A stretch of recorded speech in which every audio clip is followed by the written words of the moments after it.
Welcome to पाइंडर study. आप देख रहे हैं 6 क्लास साइंस का ये सॉल्यूशन है। आपने कीवर्ड वाइज इस चैप्टर को देख चुके होंगे पहले। तो चलिए शुरुआत करते हैं इसके सॉल्यूशंस और इसके नोट्स की। इस अध्याय में आपने क्या क्या पढ़े हैं। तो आप यहाँ है कि भोजन यह कहाँ से आता है। ठीक है, तो चलिए आगे बढ़ते हैं। कहता है कच्ची सामग्री जैसे फल और सब्जी, गेहूँ, दाल, चावल जैसे अनाज हमें पादपों से मिलते हैं। तो भोजन, एक तो हमें भोजन का बहुत बड़ा हिस्सा पादप से मिलता है जिसे हम पादप स्रोत कहते हैं। कुछ अन्य खाद्य पदार्थों जैसे दूध, अंडा, मुर्गी, मछली, झींगा, मांस जंतुओं से प्राप्त होते हैं। यानी हमारे भोजन या तो पादप से आ रहे हैं या तो जंतुओं से आ रहे हैं। तो भोजन के कितने स्रोत हैं? तो भोजन के 2 स्रोत हैं, एक तो पादप और दूसरा जंतु। गाय, बकरी तथा भैंस दूध देने वाले कुछ सामान्य पशु हैं। दूध एवं विभिन्न दुग्ध उत्पाद जैसे कि मक्खन, क्रीम, घी, पनीर और दही का उपयोग संसार के प्रत्येक क्षेत्र में किया जाता है। भारत के विभिन्न प्रदेश में खाए जाने वाले भोजन में बहुत अधिक विविधता है। भारत के अलग अलग क्षेत्रों में अलग अलग प्रकार के भोजन खाए जाते हैं। हमारे जैसे बिहार का लिट्टी चोखा, पंजाब का सरसों का साग, मक्के की रोटी, उस तरीके से हमारे भोजन के मुख्य स्रोत पौधे और जंतु से प्राप्त होते हैं। जो जंतु केवल पादप खाते हैं उन्हें शाकाहारी कहते हैं। क्या कहते हैं? शाकाहारी कहते हैं। ठीक है, जो जंतु केवल जंतुओं को खाते हैं उन्हें मांसाहारी कहा जाता है। जो जंतु पादप तथा दूसरे प्राणियों दोनों को ही खाते हैं उन्हें सर्वाहारी कहा जाता है।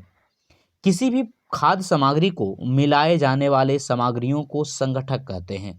किसी भी खाद्य सामग्री में जैसे संगठक कहते हैं, जैसे दूध, चावल, चीनी, पानी खीर के संगठक कहलाएंगे। तो खीर के संगठक क्या हो गए? खीर बनाने के लिए जिन जिन खाद्य सामग्रियों का इस्तेमाल किया जाता है, खाद्य सामग्री का मतलब खाने योग्य सामग्री, ठीक है, खाने योग्य पदार्थ। तो जिन चीज़ों को हम खाते हैं उसे हम क्या कहते हैं? खाद्य सामग्री। और जिसको हम स्पेशल व्यंजन बना के खाते हैं, जैसे दूध, चावल, चीनी की मदद, पानी की मदद से खीर बनाते हैं और उसे हम खाते हैं। तो इन सारे चीज़ों को, दूध, चावल, चीनी और पानी को हम खीर का संघटक कहेंगे। यानी व्यंजनों को निर्माण करने में जिन खाद्य सामग्रियों का इस्तेमाल किया जाता है, प्रयोग किया जाता है, उसे हम संगठक कहते हैं। तो ये सब आप ध्यान रखें। पादप स्रोत, जंतु स्रोत, शाकाहारी, मांसाहारी, सर्वाहारी, खाद्य सामग्री, संगठक, और यहाँ पे खीर का संगठक एग्जाम्पल के तौर पे था। बीज से शिशु पौधे का उगना अंकुरन कहलाता है। ये भी बहुत इंपॉर्टेंट है कि बीज से शिशु पौधे का उगना क्या कहलाता है? अंकुरन कहलाता है। मधुमक्खियों द्वारा इकट्ठा की गई फूलों के मीठे रस को मकरंद या नेक्टर कहा जाता है। क्या कहा जाता है? मकरंद या नेक्टर कहा जाता है। फूलों के रस को क्या कहा जाता है? मकरंद या नेक्टर कहते हैं। बाद में शहद बन जाता है। पादप के वे भाग जिन्हें खाया या पकाया जाता है उन्हें खाने योग्य भाग कहा जाता है, जैसे फल, फूल, पत्ता, जड़, तना इत्यादि। कुछ अभ्यास के यहाँ प्रश्न हैं दिए गए हैं जिसको हम लोग को कवर करते चलना है। आपसे प्रश्न पूछा गया था जिसके उत्तर आप किस तरीके से लिखेंगे। कहता है क्या सभी जीवों को एक ही किस्म की भोजन की आवश्यकता होती है? सबसे पहले तो एक ही किस्म की नहीं होती है, तो यहाँ पे हम सीधे लिखेंगे नहीं। ठीक है, सभी जीवों को एक किस्म के भोजन की आवश्यकता नहीं होती है। वे विभिन्न प्रकार के भोजन अपने शारीरिक बनावट, आवास और आंतरिक अंगों के आधार पर ग्रहण करते हैं। विभिन्न खाद्य पदार्थों के ग्रहण करने के आधार पर जीव 3 प्रकार के होते हैं। खाद्य पदार्थों को ग्रहण करने के आधार पे जीव 3 प्रकार के होते हैं। शाकाहारी जीव जो केवल पादप उत्पाद खाते हैं, मांसाहारी जीव जो केवल जंतु उत्पाद खाते हैं, और सर्वाहारी जीव जो पादप और जंतु दोनों के उत्पादों को खाते हैं। पौधे 5 पौधों के नाम लिखिए तथा बताइए कि इनमें से कौन से भाग का उपयोग खाद्य पदार्थ के रूप में करते हैं। जैसे आलू का ये पूछा जाता है, आलू का कौन सा भाग खाते हैं हम? तो तना। जो आलू दिखता है वो आपका तना हिस्सा है, ऐसा नहीं कि जमीन के अंदर है तो जड़ है, वो तना है। उसके से आप देखिएगा तो उजला उजला सफ़ेद सफ़ेद जो जुरा रहता है, वास्तव में आलू का वो जड़ रहता है। ठीक है, आलू जो है वो क्या है? तना है। आलू का हम तना भाग खाते हैं। मूली का जड़ और पत्ता खाते हैं। अमरूद का फल खाते हैं, गाजर का जड़ खाते हैं, गेहूं का बीज खाते हैं। उसी प्रकार से आपको बताना है कि धान का क्या खाएंगे। आगे कॉलम 1 और कॉलम 2 को मिलाइए। अब यहाँ पे है कि दूध दही पनीर ये किससे मिलता है। तो यहाँ पे देखिए ये आपको बनाया हुआ है, ठीक है। दूध दही पनीर घी हमें जंतुओं से मिलता है। पालक फूलगोभी गाजर हमें सब्जियों से मिलता है। शेर एवं बाघ दूसरे जंतुओं को खाते हैं और शाकाहारी पादप एवं पादप उत्पादों को खाते हैं।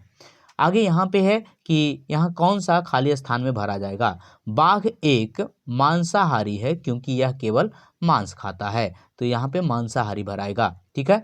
आगे है हिरन केवल पादप उत्पाद खाता है, इसलिए इसे हम क्या कहेंगे, शाकाहारी। ये शाकाहारी उठा के हम यहाँ डालेंगे, शाकाहारी। तोता क्या खाता है, तोता केवल पादप उत्पाद खाता है। कौन सा चीज, पादप उत्पाद खाता है।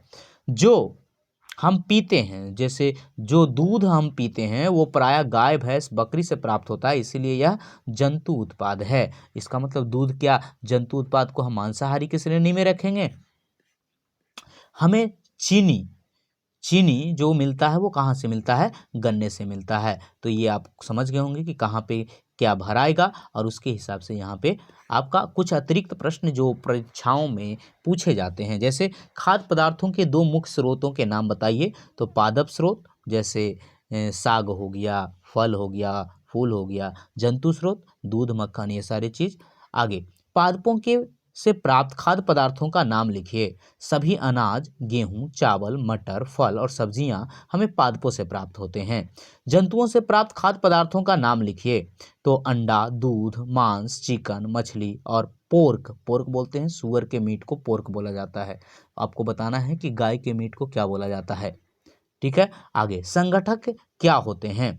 किसी भी खाद्य सामग्री में मिलाए जाने वाले सामग्रियों को संगठक कहते हैं। जैसे दूध चावल चीनी और पानी से खीर का संगठक है। खाद्य पदार्थ चिकन करी के बनाने में प्रयुक्त की जाने वाली संगठकों को बताएं। पादप और जंतु खाद्य पदार्थों चिकन करी के प्रमुख संगठक हैं। पादप के खाने योग्य भाग क्या हैं। पादपों के वे भाग जिन्हें खाया जाता है या पकाया जाता है उन्हें खाने योग्य भाग कहा जाता है। पादपों के खाने योग्य भाग के नाम लिखें। फल फूल पत्तियां तना जड़ें ये सभी पादप के खाने योग्य भाग हैं। आगे क्वेश्चन है कि अंकुरण क्या है। तो बीज से शिशु पौधे का उगना अंकुरण कहलाता है। ये ध्यान रखें, बीज से शिशु पौधे का उगना अंकुरण कहलाता है। आगे आपसे पूछा गया है कि मकरंद या नेकेटर किसे कहते हैं। तो आपका जवाब होना चाहिए कि मधुमक्खियों द्वारा इकट्ठा की गई फूलों के मीठे रस को मकरंद या नेकेटर कहते हैं। मकरंद या नेकेटर कहते हैं, जो बाद में शहद बन जाता है। तो शहद का निर्माण किस चीज से होता है, शहद का निर्माण मकरंद या नेकेटर से होता है। मकरंद कहाँ से प्राप्त होता है, फूलों के मीठे रस को मकरंद कहा जाता है। मधुमक्खियां अपनी शहद कहाँ इकट्ठा करती है। मधुमक्खियां अपनी शहद अपने द्वारा बनाए गए छत्ते में इकट्ठा करती है। आगे है खाद्य पदार्थों के ग्रहण करने के आधार पर जंतुओं को कितने प्रकार से बांटा गया है। खाद्य पदार्थों के ग्रहण करने के आधार पर जंतुओं को 3 प्रकार शाकाहारी मांसाहारी सर्वाहारी में बांटा गया है। आगे शाकाहारी किसे कहते हैं। वे जंतु जो केवल पादप या पादप का उत्पाद खाते हैं वे शाकाहारी कहलाते हैं, जैसे गाय हिरन भैंस और खरगोश। मांसाहारी किसे कहते हैं। वे जंतु जो केवल जंतु या जंतु उत्पाद को ही खाते हैं उन्हें मांसाहारी कहते हैं, जैसे शेर बाघ आदि। सर्वाहारी किसे कहते हैं। वे जंतु जो पादप और जंतु दोनों को खाते हैं सर्वाहारी कहलाते हैं, जैसे मनुष्य और कौवा इत्यादि। तो इस प्रकार से आपके ये प्रथम अध्याय के प्रश्नोत्तर भी समाप्त हुए और आपके कीवर्ड वाइज आपका एनसीईआरटी बुक्स भी समाप्त हुए हैं। तो आप उस वीडियोज़ को भी ज़रूर देखें। गुड लक, फिर मिलेंगे अगले पार्ट में अगले चैप्टर में।